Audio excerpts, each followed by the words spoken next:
अस्सलाम वालेकुम वरहमतुल्लाहि वबरकातुहू। तकब्बुर जो है ना, मतलब तकब्बुर एक माइंडसेट है जिसमें इंसान दूसरों को इंफीरियर समझता है और ख़ुद को सुपीरियर समझता है, ठीक है ना? दूसरों को हिकारत की नज़र से देखता है, और जो अपने आप को सुपीरियर समझ रहा होता है तो उसकी कुछ वो रीजंस क्रिएट कर लेता है अपने दिमाग में। फॉर एग्जांपल कि पैसा ज़्यादा है, सोसाइटी स्टेटस ज़्यादा है, गवर्नमेंट जॉब है, बच्चे ज़्यादा हैं, शादी हो गई है, डिग्रीज़ ज़्यादा हैं, और या फिर बहुत ज़्यादा खूबसूरत हैं, या फिर बहुत ज़्यादा रिलीजियस हैं, या बहुत ज़्यादा चैरिटी करते हैं। किसी भी बेसिस पे वो इंसान अपने आप को इन सब चीज़ों की बेसिस पे सुपीरियर समझना शुरू कर देता है। अब द थिंग इज़, वो सब कुछ समझता है कि ये सब कुछ जो, या ये जो भी मेरे पास है, ये मेरी कोई, मैं खुद कोई तोप चीज़ हूँ जिसकी वजह से मेरे पास ये सब कुछ है। और फिर वो इंसान चाहता है कि दूसरे भी उसको इस बेसिस पे सुपीरियर समझें। तो वो इस मकसद के लिए 2 काम करता है कि वो दूसरे लोगों को इन्हीं बेसिस के ऊपर, फॉर एग्ज़ाम्पल अगर आपकी हाइट ज़्यादा है, तो आप दूसरे इंसान को उसकी कम हाइट का एहसास दिला के उसको इंफीरियर करते हैं और खुद को सुपीरियर करते हैं। So this is how it works. Like we compare ourselves to people and we show off to people. हम फ्लॉन्ट करते हैं अपनी नेमतों को दूसरे के सामने में, ताकि जो बाकी लोग हैं वो भी आपको इन बेसिस की वजह से, इन रीजंस की वजह से आपको सुपीरियर समझें।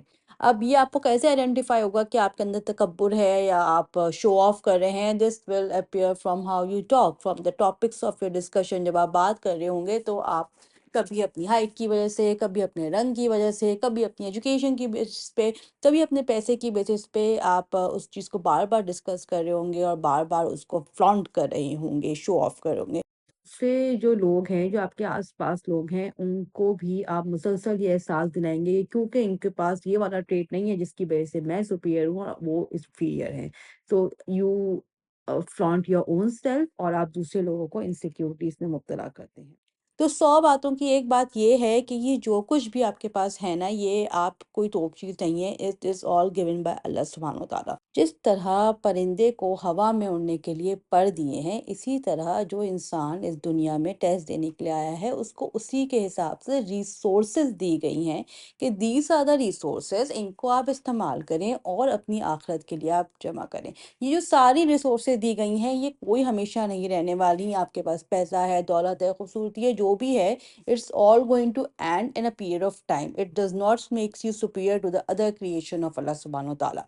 तो ये बात समझने की है कि ये आपको टेस्ट में मार्क्स हासिल करने के लिए दी गई हैं। दूसरा दूसरा ये कि ये सब ख़त्म हो जाएँगी, और तीसरा ये कि इन नेमतों के बारे में आपसे सवाल किया जाएगा कि आपने इनको किस तरह से इस्तेमाल करा? क्या आपने इनका शुक्र अदा किया? क्या आपने इनको अल्लाह के रास्ते में इस्तेमाल किया? या फिर आपने इन सारी नेमतों को, सारी ब्लेसिंग्स को सिर्फ़ और सिर्फ़ खुद की बड़ाई के लिए, खुद शो ऑफ के लिए, खुद को सुपीरियर साबित करने के लिए और दूसरों को इंफीरियर साबित करने के लिए इस्तेमाल किया है? That's it. So these are my 2 cents about तकब्बुर। I hope this helps all of you. Thank you.